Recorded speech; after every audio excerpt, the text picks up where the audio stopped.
का हमारे Pentecostal church of God के बुधवारी बाइबल अध्ययन में स्वागत करते हुए सभा को आगे बढ़ाना चाहेंगे और इसके लिए सारा श्रेय हम परमेश्वर पिता को देंगे जिन्होंने ये अनुग्रह दिया कि इस प्रकार से इस बाइबल अध्ययन में हम सभी आने पाए। और हमारे वरिष्ठ पासवान के लिए भी धन्यवाद करते हैं जिनके मन में परमेश्वर ने इस बात को डाला कि फिर से एक बार बाइबल अध्ययन को आरंभ किया जाए, ताकि ना केवल हम प्रचार के द्वारा लेकिन परमेश्वर के वचन की शिक्षाओं के द्वारा भी परमेश्वर की बातों में और अधिक बढ़ते चले जाएं। आशा है कि आप सब भले चंगे स्वस्थ हैं, परमेश्वर में आनंदित हैं और मेरा ये विश्वास है कि आप सभी लगातार हमारे लिए प्रार्थना करते रहते हैं। तो आप सभी का शुक्रिया, आप सभी का धन्यवाद कि आप हमारे लिए, हमारी सेवा के लिए, हमारे परिवार के लिए और अन्य सभी विषयों के लिए प्रार्थना करते रहते हैं। इसके फलस्वरूप हम परमेश्वर में जीवित, स्वस्थ और उसकी सेवा करते हुए पाए जाते हैं। तो आप सभी को भी तहे दिल से शुक्रिया। और जितने भी परमेश्वर के दासगण यहाँ पर बैठे हैं, परमेश्वर के सेवक सेविकाएं एवं विद्यार्थी हैं, आप सभी को प्रभु यीशु मसीह के अति श्रेष्ठ नाम में जय मसीह की, जय मसीह की। आशा है कि आप छुट्टियों में जाने से पहले जिस विषय पर हम अध्ययन कर रहे थे, आप उसे पूरी तरह नहीं भूले होंगे। थोड़ा बहुत तो भूल गए होंगे, क्योंकि घर जाने के बाद तो अच्छों को हम भूल जाते हैं। ये बाइबल स्टडी क्या बात है।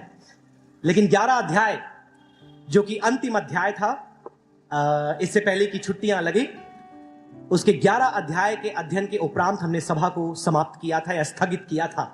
तो आप सभी को लाजमी है, इस बात से अवगत है कि उसके बाद आने वाला अध्याय आज का अध्याय है। तो कौन सा अध्याय है आप सभी बता पाएंगे? चैप्टर 12, राइट, अध्याय 12। और या आप देख पा रहे होंगे स्क्रीन पे, इसका विषय बिल्कुल नहीं बदला है, विषय बिल्कुल वही है, क्योंकि इस अध्याय में भी परमेश्वर के दास प्रेरित पौलुस वही विषय, उसी बात को आगे लेकर जाते हैं जो उन्होंने अध्याय 10 में आरंभ किया था।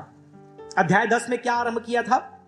अपने प्रेरिताई की जो सेवा है उसके पक्ष को रखने का, उसकी रक्षा करने का, उसे प्रमाणित करने का, जिसे एक शीर्षक हमने दिया था प्रेरिताई प्रतिवादिका, प्रेरिताई प्रतिवादिका, एपोस्टोलिक अपोलोगिया, या फिर अपनी जो प्रेरिताई सेवकाई है उसकी रक्षात्मक प्रस्तुति यहां पर प्रेरित पौलुस करता है। तो 10 अध्याय में उन्होंने किया, 11 अध्याय में भी वही किया, और ये जो 12 अध्याय है यहां भी उसी विषय को वो आगे लेकर के जाते हैं कुछ नए आयामों के साथ। तो इससे पहले कि हम स्लाइड्स में आगे बढ़े, मैं रिक्वेस्ट करूंगा अगर माइक पहुंच गया है तो रेवरेंड कंचन उस अध्याय में आकर के उसके पहली आयत को पढ़ने में सहायता करें। प्रयास रहेगा कि हर एक आयत हम देख पाए, जितना समय मिलता है उसके अधीनस्थ रह करके। जी। हे भाइयों, मैं नहीं चाहता कि तुम आत्मिक वरदानों के विषय में अनजान रहो। कंटिन्यू। तुम जानते हो कि जब तुम अन्य जाति थे। दूसरे कुरिन्थियों की पत्री, मैंने पहला बोल दिया क्या? दूसरे कुरिन्थियों की पत्री 12 अध्याय। पहला कुरिन्थी हम लोग खत्म कर दिए हैं एक सेमेस्टर पहले। या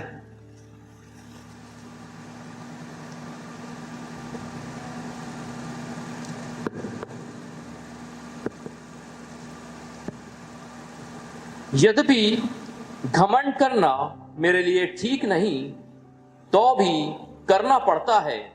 इसलिए मैं प्रभु के दिए हुए दर्शनों और प्रकाशनों की चर्चा करूंगा। मैं मसीह में एक मनुष्य को जानता हूं। यहां पर आप देखते हैं प्रेरित पौलुस आरंभ करता है उसी विचार के साथ। याद रखें जो हमने 11 अध्याय में छोड़ा था वो कौन सा विचार था? फूलिश बोस्टिंग, मूर्खता पूर्ण घमंड। मैं जानता हूं कि मेरे लिए घमंड करना मूर्खता की बात है, लेकिन फिर भी मैं करूंगा। इसके पीछे कारण था, जैसे आपको मैंने पहले बताया, लेकिन जबकि इस अध्याय का भी संदर्भ वही है, मैं कुछ बातें उसमें से आपके बीच में दोहराना चाहूंगा। आप सभी को पता है कि मनुष्य होने के नाते प्रेरित पौलुस के जीवन में भी शारीरिक, आत्मिक, हो सकता है पारिवारिक या फिर सेवकायिक कमजोरियां थी। कुछ ना कुछ ऐसे ऐब उसके अंदर थे और उन कमियों, उन कमजोरियों को पौलुस के विरोधियों ने, वो विरोधी कौन थे? पौलुस यहां पर लिखता है उनके बारे में, सुपर एपोस्टल्स। सुपर एपोस्टल्स, अपने आप को बड़ा प्रेरित कहने वाले, उन कमजोरियों का इस्तेमाल पौलुस के खिलाफ कर रहे थे कि पौलुस परमेश्वर के द्वारा बुलाया हुआ प्रेरित नहीं है, पौलुस सच्चा प्रेरित नहीं है, पौलुस के जीवन में बुलाहट नहीं है, पौलुस हम सबसे छोटा और मामूली है। यह सब कौन बोल रहे थे? झूठे शिक्षक, झूठे प्रेरित, या वे लोग जो कलीसिया में पौलुस के कलीसिया को स्थापित करने के बाद घुसे चले आए थे। As I told in chapter 11 that there were instances where Paul is doing boasting, and he calls it is a foolish boasting. These boastings are not good for me to do. As a servant of God, no kind of boasting is good for me to do, but I am forced. I am doing it because there are super apostles, false teachers who have come in and they have brainwashed you. They have poisoned your mind that I am not the apostle of Jesus Christ, that I am not called by God, that my ministry is not up to the mark. Therefore, I will do foolish boasting. And he begins in chapter 10, he continues in chapter 11, and he is still continuing in chapter 12. And now, as you know, the chapter begins in English that I know boasting is not good for me, but yet I will do it. Yet I will do it. Why I will do it? Because there are false apostles who have put in your brain, taking my weakness, because we all know as human, we all have weakness. No matter how great ministry we could start or we could able to somehow be functioning in, sometimes we may be in a great position, but all of us have some sort of weaknesses. Maybe one weakness, many weaknesses. There are different things we all have. Maybe bodily weakness, spiritual weakness, ministerial weakness, family weakness, financial weakness, all kind of weakness are there. And no human being is immune to human weaknesses. But the enemies of Paul, the false apostles, false teachers, they took advantage of the weakness of Paul. And they are using this weakness to attack Paul and poison the minds of the believer at Corinth. That Paul is not an apostle. Paul is not called by God. Paul is not up to the mark. And then Paul comes to present his defense. Paul comes to re-emphasize and force his apostle ministry or his apostleship, in other words. And here we are,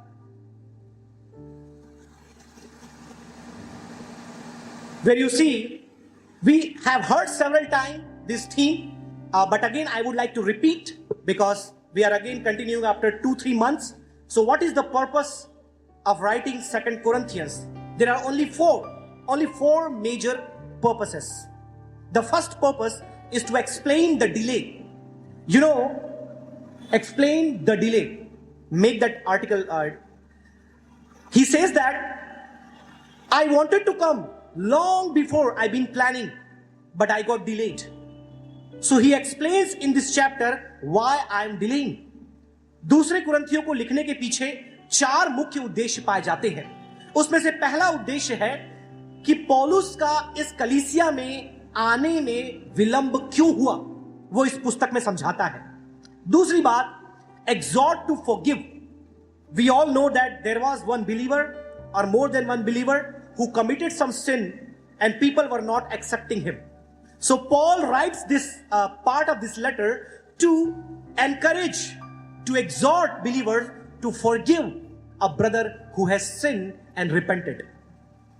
एक भाई जिसने पाप किया था, इस कलीसिया के विश्वासी उसे स्वीकार नहीं कर रहे थे, तो पौलुस इस पत्री में कहता है कि उस भाई ने जिसने पाप किया था, उसने पश्चाताप कर लिया है, उसे स्वीकार कर लो, उसे अपना लो.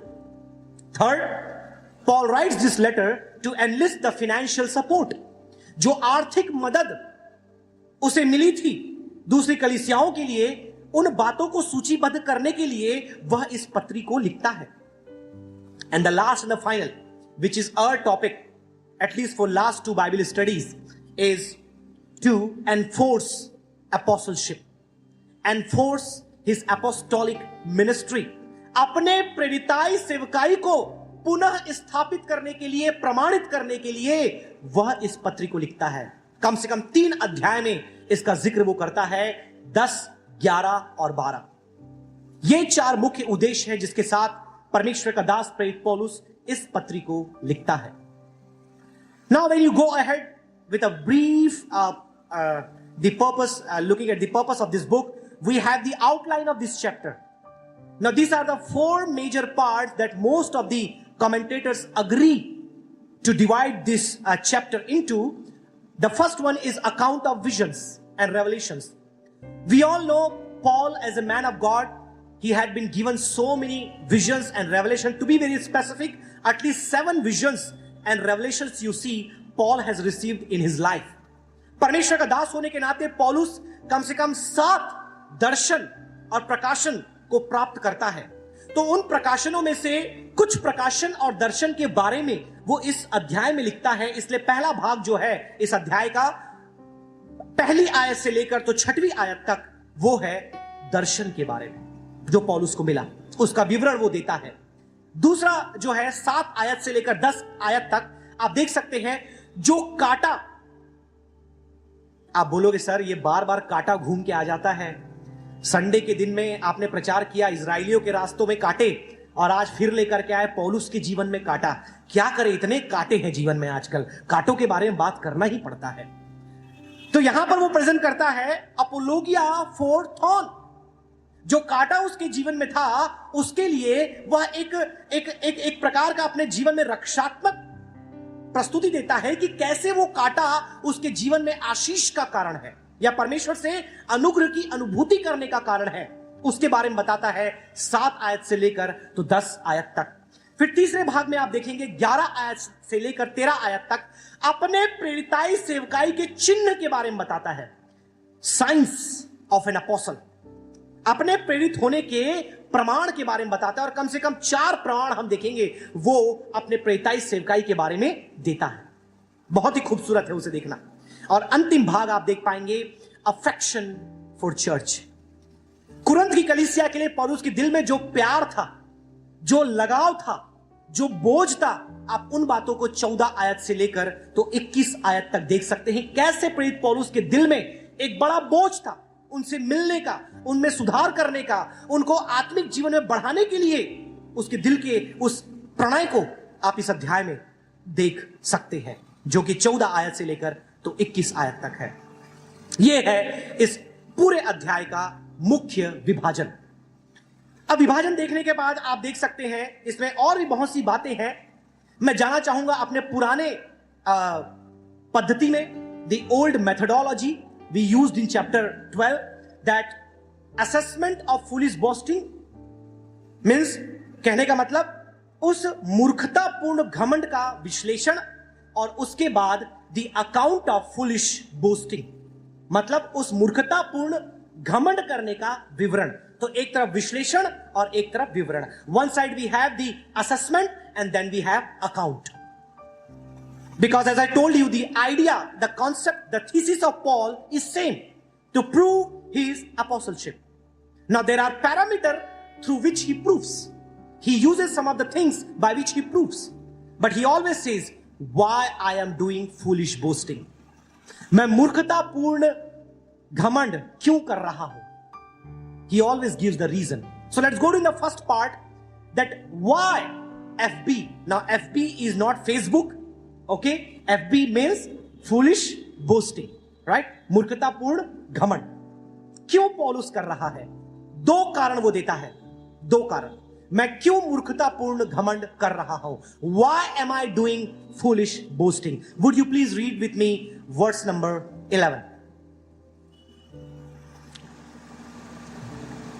Verse number, मैं मूर्ख तो बना, परंतु तुम ही ने मुझे ये, मैं मूर्ख तो बना। कौन बोलना चाहेगा आज की शाम कि मैं मूर्ख बना? कोई बोलना चाहेगा? बोलेंगे सर आप तो नर्क जाओगे, हमको भी लेकर जाओगे, आपने मूर्ख बोल दिया हमको। हाँ? Anybody would like to call themselves fool tonight? But Paul is calling. Because Paul was a man of sarcasm. Paul was a man of, words and vocabularies. And a genre that is fantastically accepted in the scholarship. व्यंग का इस्तेमाल करने वाला था पौलुस। वाक्य पटुका उसके पास बहुत ही अलग ही दर्जे की थी।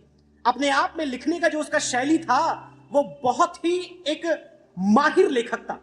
तो वो अलग अलग तरीके से अपने विचार को रखता था। यहां पर वो बोलता है कि मैं मूर्ख तो बना, I became foolish, but who made me? Why? Continue to read. परंतु तुम ही ने मुझे ये करने के लिए विवश किया। I am doing foolish boasting. I know this boasting is meaningless, unprofitable, unwanted, but I am doing it.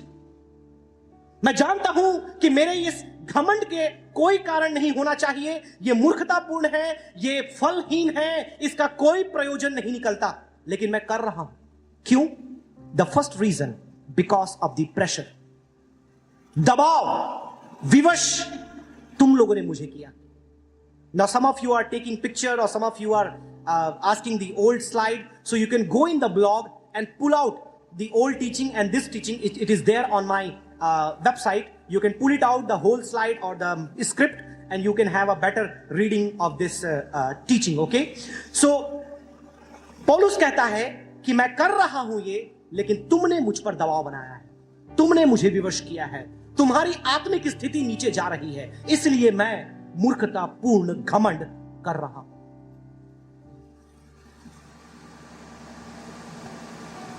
He does not stop there. He gives second reason why he is doing foolish boasting. Please read the verse number 19. तुम अभी तक समझ रहे होगे कि हम तुम्हारे सामने प्रत्युत्तर दे रहे हैं। तुम ये सोच रहे होगे कि हम तुम्हारे सामने प्रत्युत्तर दे रहे हैं। तुमको लग रहा है कि हम यहां पर अपोलोगिया, we are presenting an apologia. I am doing an apologetics. Some of you are thinking, right? But listen, why I am doing it. Continue. हम तो परमेश्वर को उपस्थिति जानकर मसीह में बोलते हैं, और हे प्रियो, सब बातें तुम्हारी उन्नति ही के लिए कहते हैं। The second reason why he is doing foolish boasting is for the development, progress and upliftment of the believer, of the Corinth church. वो क्यों कर रहा है मूर्खतापूर्ण घमंड की बातें? क्योंकि वो चाहता है कलीसिया जो कुरिन्थ की है वो उन्नति करे।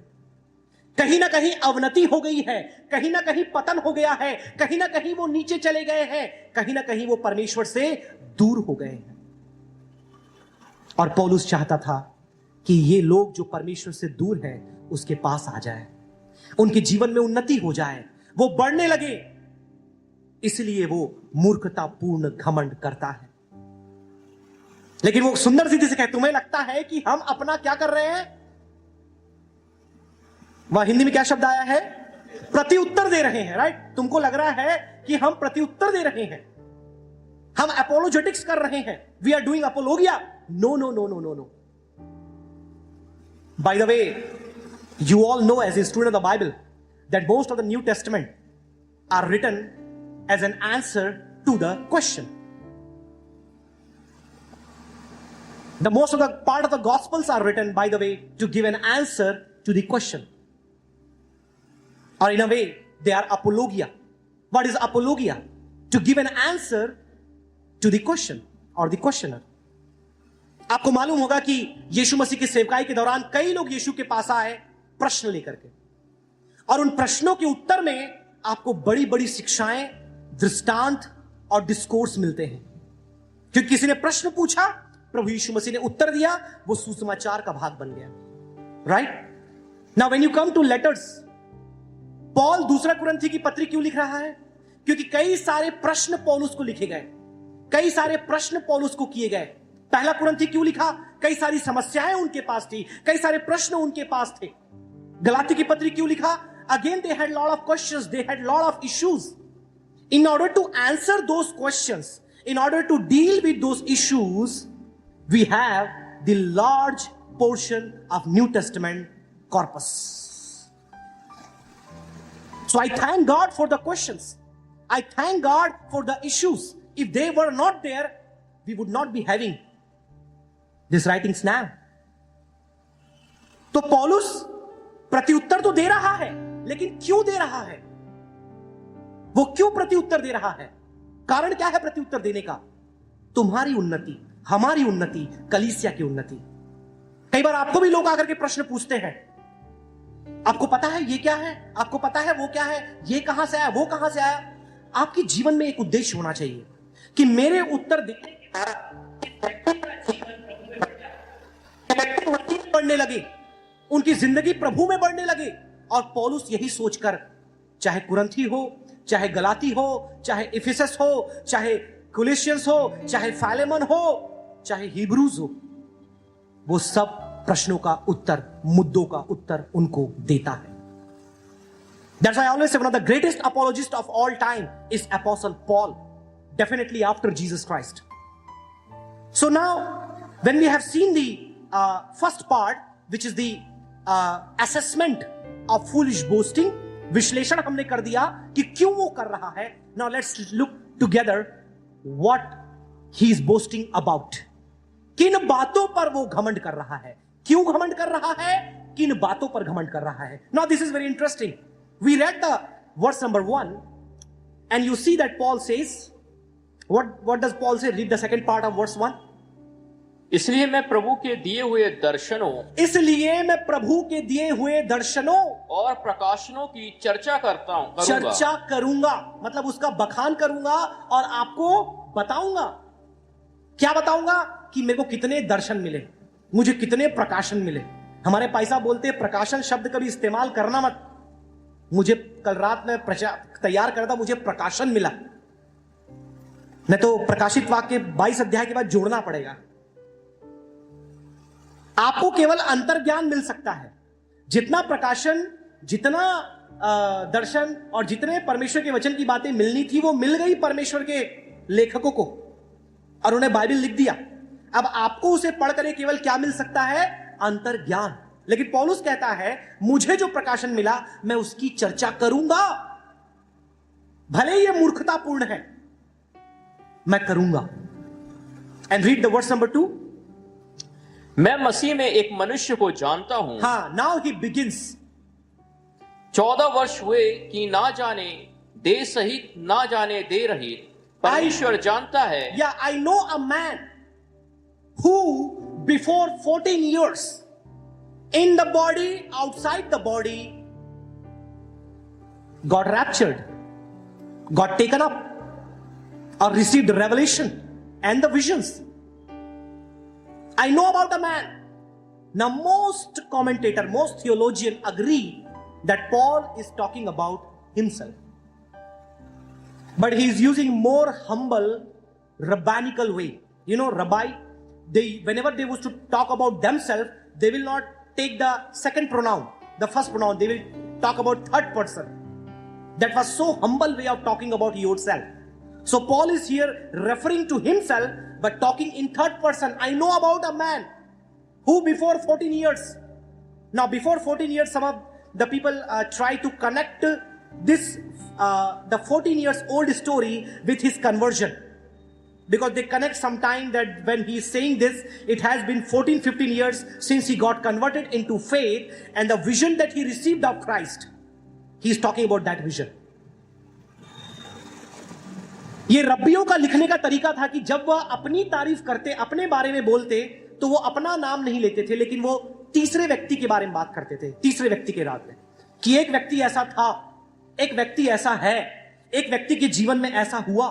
तो पौलुस यहां अपने बारे में बात कर रहा है एक्चुअली में, लेकिन वो बोल रहा है क्या? मुझे एक ऐसे व्यक्ति के बारे में पता है 14 साल पहले, देह में या देह से बाहर। Right, continue. परमेश्वर जानता है, हाँ, ऐसा मनुष्य तीसरे स्वर्ग तक उठा लिया गया। तीसरे स्वर्ग में उठा लिया गया। अब कई लोग 7वें, 8वें, 9वें स्वर्ग की भी बात करते हैं, लेकिन बाय द वे बाइबल में केवल तीसरे स्वर्ग तक का विवरण दिया हुआ है, ठीक है। और तीसरे स्वर्ग भी समझाने का तरीका बहुत ही सरल है। पहला स्वर्ग यदि आप बोले तो यह आकाश, जहां पर आपको परिंदे उड़ते हुए दिखाई देते हैं, हवाई जहाज उड़ते हुए दिखाई देता है ना, वो पहला हुआ आपका, जिसको आप लोग बोलते हैं the sky above, right.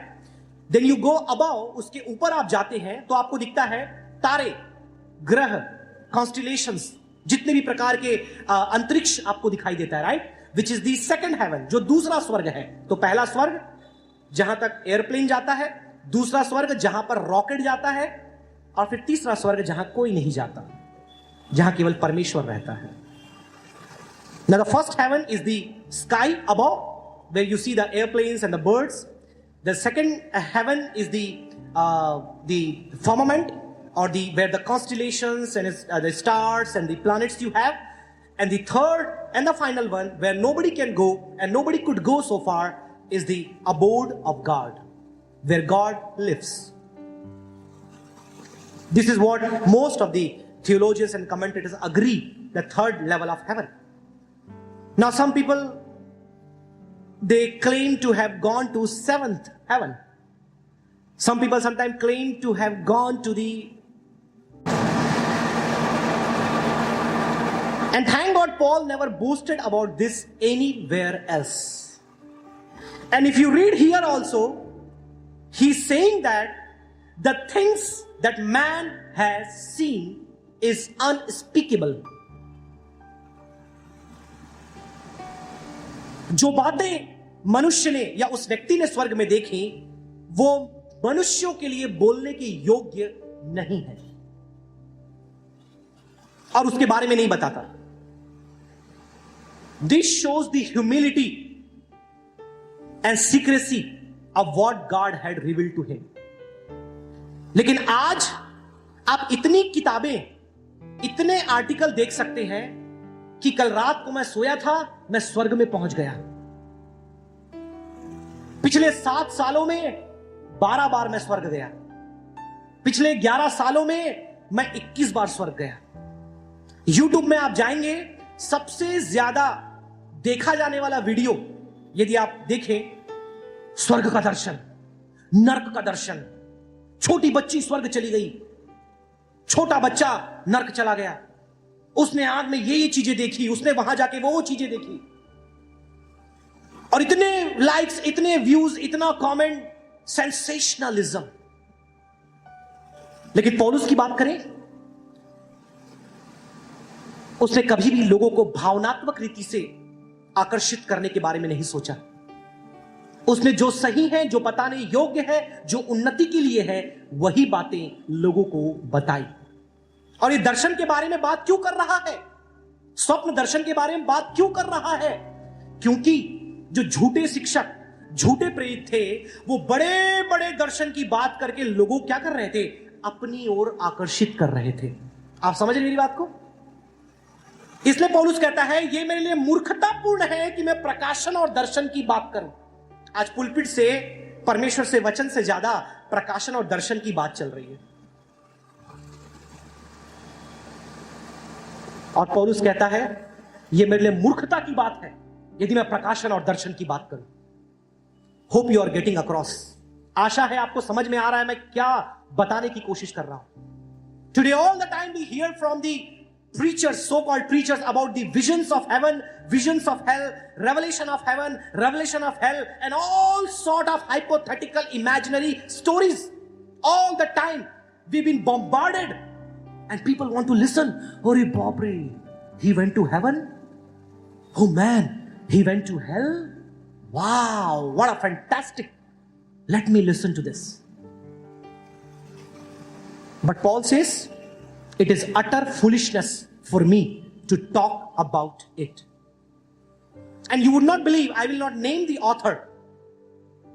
This author in the 2000s began to receive some heavenly visitation, as it is said. And she received perhaps 11 to 12 heavenly visitation in the course of 7 years. And she told that God told me to write a book. And she began writing book. After writing this book,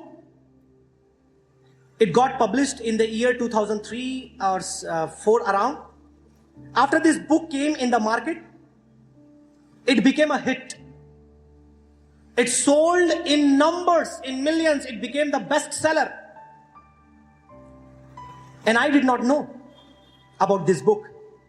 I went to Kerala for Bible study, and I had a classmate.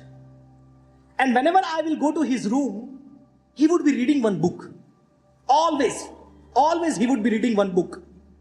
So I saw 1 time, 2 time, 3 time, 4 time. I asked him, man, what is this book you're reading all the time? Because that was in heavenly language, means Malayalam. So I didn't know what is the title, what is that, because I don't know, it is in Malayalam language. But this guy is always reading, okay? So I asked him, what is this book about, man? That more than Bible, I see you reading this book. So he told me, Nikhil, this is a book written by an author who had gone to heaven more than 11 times. I said, man, wow, could you please help me in translation some of the things that you are reading in this? So this guy began to tell a lot of things, that Jesus took me there. He showed me my palace, my room, and on my door my name was written, and it was golden color, everything. And then you know what? Jesus cooked the fish and fed me. Jesus cooked fish for her and fed her. All kind of, hypothetical, imaginary, unreal drama, full of masala. I said, wow, so interesting, man. Keep saying, keep saying. And he comes to a point where he says that, Bible says, I only want everyone to read this book and to discover what it takes to enter the kingdom of God. The moment I was translated this statement, I said, thank you, brother. Now this book became more important than Bible. Please keep it in the corner. उस पुस्तक में लिखा था कैसे ये, अब चलो बताना पड़ेगा हिंदी में, तो ये महिला कैसे ये महिला 11-12 बार स्वर्ग गई और जाकर के किताब को लिखा, और कैसे उसका दरवाजा यीशु मसीह उसको दिखा रहा है, उसके महल का सोने का डोर है, उस पे नाम लिखा है उस महिला का, और उसको मछली तल के यीशु खिला रहा है, मछली तल के वहां पर। और जब मैंने उसमें एक वाक्य को पढ़ा कि इस किताब को मैंने इसलिए लिखा है कि लोग जान पाए कि स्वर्ग जाने के लिए क्या करना है, मैंने बोला 2000 साल पहले ये बाइबल हमको दिया गया, लिखा गया। अगर स्वर्ग कैसे जाना है इस पुस्तक को पढ़ करके मैं सीखूंगा, तो बाइबल क्यों मुझे दिया गया? या फिर ये पुस्तक बाइबल से भी ज्यादा महत्वपूर्ण है? या यूहन्ना का प्रकाशन जो स्वर्ग का है वो कहीं ना कहीं थोड़ा फीका पड़ गया है 2000 साल में, जो ताजा ताजा दर्शन हमको चाहिए। आप लोग हंस रहे हैं, लोग पागल हो गए इस किताब को लेकर के। Over 60 countries, this book has been translated into several languages. One of the largest churches pastor has forwarded this book and translated into his own language. He is the pastor of the largest church of the world. सब मैं fill in the blanks में आपको दे रहा हूं, आप लोग समझ जाए मैं किसकी बात कर रहा हूं। पौलुस कहता है मेरे लिए मूर्खता है कि मैं स्वप्न और दर्शन की बातें करूं। मूर्खता है मेरे, मूर्खता। चौथी आयत पढ़ियो, क्या कहता है?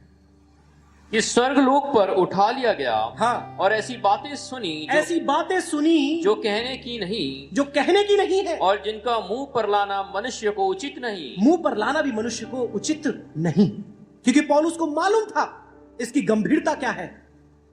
लेकिन दूसरे लोग, मैं नरक गया, मैं स्वर्ग गया, मैं यहां गया, मैं वहां गया, कुरंत के लोगों को बता बता के उनको उनके सामने अपने आप को क्या कर रहे थे? बड़ा बता रहे थे। You think that if I would today, just forgive me, if I would today begin to brag about me, what would you say? If I say, no, you know that? I come from a very good family. I am a son of so and so. I studied in such and such college. I have done such and such degrees. You know, I have had breakfast with such and such person. I know such and such things. You know what? I talk to God face to face. I am one such man. I am one such that. I have done it. I have done that. What would you think? What would you think? अपनी तुरही बजा रहे हैं, right? अपनी तुरही बजा रहे हैं। मुंह मियां मिट्ठू, सुना आप लोगों ने? मुंह मियां मिट्ठू।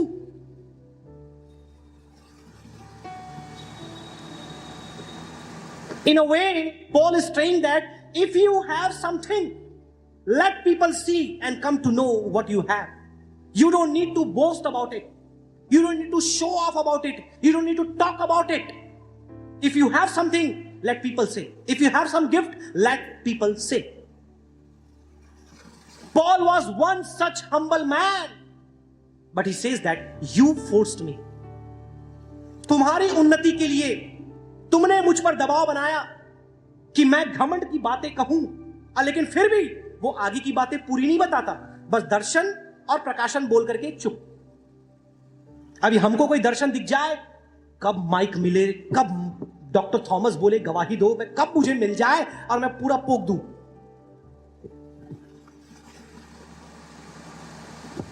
We cannot contain what we have. इसलिए आजकल गवाही सुनोगे ना, परमेश्वर के वचन से उसको महिमा देने से ज्यादा खुद को महिमा और खुद का प्रवचन ज्यादा होता है। गवाहियां सुनिए आप जाकर।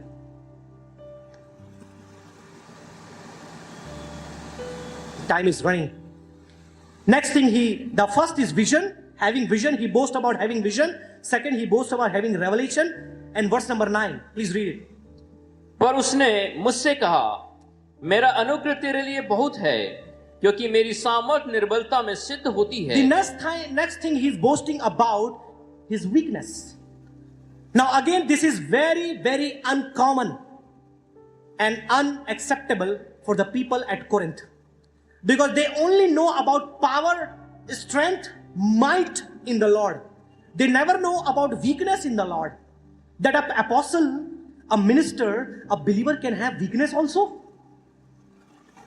But Paul does not only talk about his weakness, but he boasts about his weakness. What an amazing man.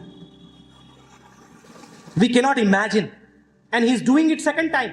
He did it in the chapter 11 also. He talks about he is not that eloquent to speak. And he did that in chapter 2 also. He was not very, expressive in his communication. He talks about his weakness. But he says that I boast on my weakness, because when I am weak, I am strong, because grace of God makes me perfect. Next, verse number 12. Yeah. Verse number 12. प्रेरित के लक्षण भी तुम्हारे बीच सब प्रकार के धीरज सहित चिन्हों और अद्भुत कामों और सामर्थ के कामों से दिखाए गए। Next thing he boasts about is the sign of an apostle. अगली बात वो जो घमंड करता है, वो घमंड करता है एक प्रेरित के अंदर जो चिन्ह पाए जाते हैं कि मैं तुम्हारे बीच जब सेवा में था, अद्भुत काम, चिन्ह और आश्चर्य कर्म तुमने देखा है। He goes further, verse number 13. Yeah. तुम कौन सी बात में दूसरी कलीसियाओं से कम थे? तुम कौन सी बात में दूसरी कलीसियाओं से कम थे?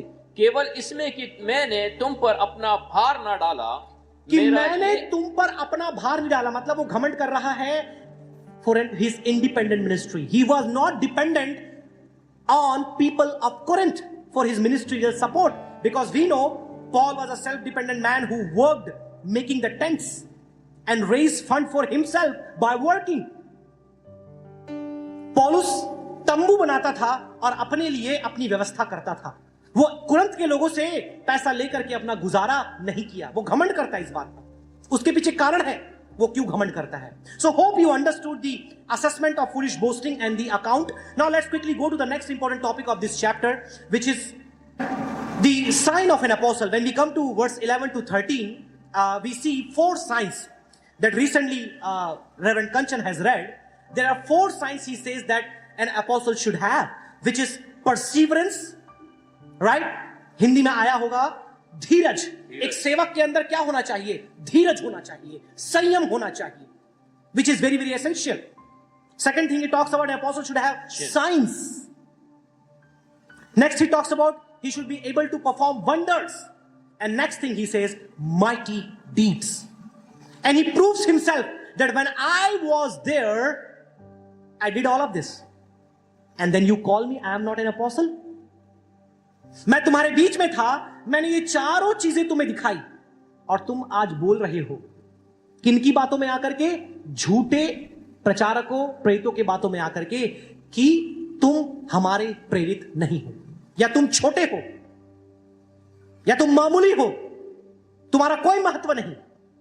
पौलुस कहता है, मैं जब तुम्हारे बीच में था तो क्या मैंने प्रेत की चिन्ह तुम्हारे बीच में नहीं दिखाए? लेकिन तुम भूल गए। क्यों भूल गए? तुम इनकी बातों में आ गए। Right, let's go quickly to next one. I have just few minutes and then I am gone. There are 11 sins of Corinthians. When you come to verse 20-21, there are 11 sins of Corinthians that Paul enlists. 11 पाप के बारे में या पापों के बारे में प्रेरित पौलुस यहां पर बताता है। आपको लगता होगा, अरे कुरिन्थ की कलीसिया, पाप, वहां तो अन्य भाषा, दान, वरदान, प्रकाशन, चिन्ह, चमत्कार, ये सब कुछ उनके बीच में था। सर, आप पाप की बात कर रहे हो? Do you want to listen? Well, I don't want to take time to read all of this thing and expound in it. If you have time, you can just go and read. I will just ask him to read the verse. Read the verse 20-21 and listen carefully. Yeah. क्योंकि मुझे डर है, हाँ, कहीं ऐसा ना हो कि मैं आकर जैसा चाहता हूं वैसा तुम्हें ना पाऊं, और मुझे भी जैसा तुम नहीं चाहते वैसे ही पाओ, और तुम में झगड़ा, डाह, क्रोध, विरोध, झगड़ा, ईर्ष्या, डाह, क्रोध, विरोध, ईर्ष्या, चुगली, अभिमान और बखेड़े हो। बखेड़े, खड़े खड़े बखेड़े, एड़े मेड़े टेढ़े सारे बखेड़े, इतने बखेड़े तुम्हारे बीच में होते हैं। क्यों होते हैं? मैं अपोल्लोस का, मैं पौलुस का, मैं बरनबास का, मैं एक्स का, मैं वाई का, मैं जेड का। कितने बखेड़े करोगे तुम लोग? सुधर जाओ इससे पहले कि मैं आऊं। या कंटिन्यू। और कहीं ऐसा ना हो कि मेरा परमेश्वर मेरे फिर से तुम्हारे यहां आने पर मुझ पर दबाव डाले। Right. और all of these sins, you know, whether in English or Hindi, whatever, you can read and see that all of these things were among these people. And he goes on to enlist some more. Yeah, read further. He says some more in verse. और मुझे बहुतों के लिए फिर शोक करना पड़े, हाँ, जिन्होंने पहले पाप किया था और गंदे काम और व्यभिचार और लुचपन से जो उन्होंने किया, मन नहीं फिराया। I mean, still there are people in the church today who are part of the membership, who are bona fide members holding the membership, come to church regularly, but have not repented fully from their sins. It's not me who is saying, Paul. I wish I had some more time to stay on it, but we have to move ahead. Anyhow, I want to take you to the last slide, which is the very important one. Now, one of the biggest question of this chapter is, what is this thorn? ये कांटा क्या था पौलुस के जीवन में? ये पूरे नए नियम का, if not the biggest, one among the biggest questions of the New Testament. कि ये कांटा क्या था? कौन सा ये कांटा था? बबूल का था?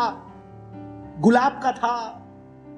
कहां का कांटा था जो पौलुस को चुभा था इतने जोर से, जिसके लिए 3 बार प्रार्थना करने के बाद भी वो कांटा नहीं निकला? 3 times he prayed for this thorn, but it wasn't removed. What is this thorn? And from the centuries, scholars have attempted answering, and there are possibly few, suggestions that I would like to keep before you, and then I will be gone. At least from this topic, and then we'll go to the next slide. Now, there are suggestions as to what this thorn may refer to. For example, some people, they agree, some scholars, it's a spiritual warfare. Spiritual warfare. आत्मिक मलयुद्ध था पौलुस के जीवन में, जो हमेशा कहीं ना कहीं वो लड़ता रहता। किससे? शैतान के साथ, शत्रु के साथ. With the enemy Satan, Paul used to have wrestle like Jacob, all the time. So it was a spiritual warfare. Some disagree and say that no, it was a disease. यह एक रोग था. यह आत्मिक मलयुद्ध नहीं था, यह एक रोग था. कौन सा रोग? आंखों में थोड़ी कमजोरी, क्योंकि आप गलाती की पत्री में पढ़ते हैं, बड़ा बड़ा लिख करके भेजा, राइट? और जब यीशु से उसकी मुलाकात भी हुई, तब भी उसके आंखों में क्या है, परतें निकली, तब उसको दिखाई दिया, अंधा पड़ गया था. So a lot of people refer to some kind of eye related ailment. Some say weak body, दिखने में, चलने में, हाइट में थोड़ा सा कमजोर था, right? Some people, they say some other kind of disease. Even Tertullian, you know Tertullian, you have studied him in the church history. He opines that he had an ear pain. कान में उसके दर्द था, इसलिए वो परेशान था. Then Ramsay, you know William Ramsay is one of the famous New Testament commentator. He says that malarial fever, malaria हो गया था पौलुस को कुछ समय के लिए और वो उसके लिए काटा था. रामसे बोल रहा है, हंसना मत. Next, McKnight, he is another scholar. He says that impediment in speech, वो बोलने में थोड़ा या कहीं ना कहीं उसके शब्द, उसके उच्चारण उतने स्पष्ट नहीं थे, तो वो इसके लिए क्या था, काटा था. जैसे कि ये पौलुस खुद बोलता है, जब मैं तुम्हारे बीच आता हूं उतना प्रभावशाली नहीं लगता, लेकिन लेखनों में पौलुस बहुत हाई लेवल का स्कॉलर है, सेवक है. लेकिन जब सामने आता है तो बोलने में, और इसके बारे में पिछले संदेश में हमने सुना भी था 11 अध्याय में, कि हम में से कुछ लोग बोलने में अच्छे हैं, लेकिन कुछ लोग लिखने में अच्छे हैं, कुछ लोग किसी और काम में अच्छे हैं. तो हर किसी के पास अपना अपना दान और वरदान है, right? Now next, some people agree, they say that like people like medieval scholars, they say that he had carnal temptations. पौलुस के पास बहुत सारी अभिलाषाएं, परीक्षाएं उसके सामने आती थी, जो उसके लिए कांटे के समान था, जो पाप में गिरने के लिए उसको मजबूर हो. पाप में गिरता नहीं था, ये नहीं बोल रहे, बट पाप में गिरने के लिए लुभाने वाली बातें उसके सामने आती थी, जो उसके लिए काटा था. Carnal temptations. Then Bruce, F.F. Bruce and Cruz, they agree there is no data. We cannot conclude what this thorn is. हम बता ही नहीं सकते भाई ये कांटा क्या है, क्योंकि हमें नहीं पता. And one of the Scottish commentator, now I don't agree with him, but just for a humor I have put it, he said that this thorn in the flesh for Paul was his wife. ये जो कांटा था पौलुस के लिए वो कोई और नहीं, लेकिन उसकी अपनी पत्नी थी. मैं नहीं बोल रहा, एक स्कॉटिश कमेंटेटर बोलते हैं. Among all of these suggestions, what Paul says in the verse number 10, 4 things: hardship, insults, calamities, persecution. I will gladly bear this weakness. And he goes on to say that this weakness is not some kind of veganism. You know veganism? Veganism says, not veganism, veganism I have created the word, but some people they say, in order to experience the grace of God, you must be weak. इसलिए वो गाना आप लोगों ने सुना है, We are weak but he is strong. हम कमजोर हैं लेकिन वो बलवंत है. तो अगर आपको परमेश्वर का अनुग्रह का अनुभव करना है, तो आपके जीवन में कमजोरी का होना जरूरी है. तो कमजोरी से बाहर निकलने का प्रयास मत करो, कमजोरी रहो. It is called weaknism, not veganism, वो तो शाकाहारीवाद हो जाएगा. वीकनिज्म, कमजोरीवाद, कि कमजोर बने रहो. Be weak, don't try to come out of your weakness, because when you are weak then you experience the grace of God. But Paul is not recommending weakness. He says that if you can come out of it, come out. If you can pray about it, pray. If you can try to overcome it, overcome. जैसे कई लोग बोलेंगे, sir मुझे प्रचार करना नहीं आता, I am so weak in public speaking. Now veganism people will say, don't worry, it's okay. Grace of God is sufficient. अरे भैया प्रैक्टिस करो, पढ़ो, मेहनत करो, बोलना सीखो. Don't be complacent with your situation. Sir मुझसे यह असाइनमेंट नहीं होता, मैं कमजोर हूं. कमजोर ही रहोगे, कमजोर ही रहोगे. तो some people try to take Paul in terms of veganism, कि कमजोर बने रहो तो प्रभु का अनुग्रह. No, he is not saying that. Therefore he prayed 3 times. Whatever thorn that was, to overcome it, to come out of it. वो 3 बार प्रार्थना करके उस कांटे को निकालने के लिए गुहार करता है. और definitely when we pray, when we attempt everything, हम सबसे पहले प्रार्थना नहीं करते हैं, सबसे पहले प्रयास करते हैं. समस्या आई, पापा को फोन किया, मम्मी को फोन किया, भाई को फोन किया, बहन को फोन किया, पास्टर को फोन किया, एमएलए को फोन किया, एमपी को फोन किया, प्रधानमंत्री को फोन कर दिया, और फिर काम नहीं हुआ. अब प्रभु तू ही है. Am I right? Yeah, we do that. That's our protocol. By the way, that should not happen. First we should go to God, but we go to everybody, then we go to God. तो पौलुस सब कुछ किया होगा उस कांटे को निकालने के लिए, but when it did not happen, then he says grace of God. So if you are weak in any area, I am not expecting you to stay weak in that area. Overcome it, attempt to win over it, and if not, pray about it. Not one time, not two times, not three times, several times. And if it's not happening, may the grace of God strengthen you to pass through this life. Now this is the thrust and the thesis of the entire chapter that Paul is trying to communicate to us. A lot of people misunderstand him. So that song is wrong. We are weak, but he is strong. We are strong. Paul says, I am strong when I am weak. You read verse number 11, 10 or 11. Please read that. इस कारण मैं मसीह के लिए निर्बलताओं में और निंदाओं में और दरिद्रता में और उपद्रवों में और संकटों में प्रसन्न हूँ, क्योंकि जब मैं निर्बल होता हूँ तभी बलवंत होता हूँ। मैं बलवंत होता हूँ, वो ही नहीं बोलता प्रभु बलवंत है इसलिए मैं बलवंत हूँ। वो बोलता है जब मैं निर्बल होता हूँ परमेश्वर के अनुग्रह से मैं बलवंत होता हूँ। Hello, that's why I always say our Bible college student, one guy was wearing this wristband. It was written, I can do all things through Christ who strengthens me. I said, fellow, can you come to one semester without writing and leave letter? No. So right there, I can do all things except coming to college without writing a leave letter in a semester. जब देखो तब छुट्टी मारेगा, जब देखो तब छुट्टी मारेगा। तो प्रभु के सामर्थ्य से मैं सब कुछ कर सकता हूं, लेकिन प्रचार नहीं कर सकता, थीसिस नहीं लिख सकता, असाइनमेंट नहीं कर सकता, बिना बीमार पड़े कॉलेज एक सेमेस्टर नहीं आ सकता, बिना सिर दर्द के एक हफ्ता नहीं काट सकता, बिना पढ़ाई किए, बिना लैंग्वेज सीखे। So put this terms and condition. जब स्टॉक्स लेने आप जाओगे वाले कहता है TNC apply. So I can do all thing through Christ except XYZ. I know these things are hurting what I'm saying. Isn't it the reality? We say gladly, I can do everything in Christ except number 1, number 2, number 3, number 4. Paul is not encouraging that. Anyway, context of that verse is different. I simply pulled it to give a common scenario. Paul is saying that I am strong through the grace of God. We are not weak. Okay, we have weaknesses, but we are not weak.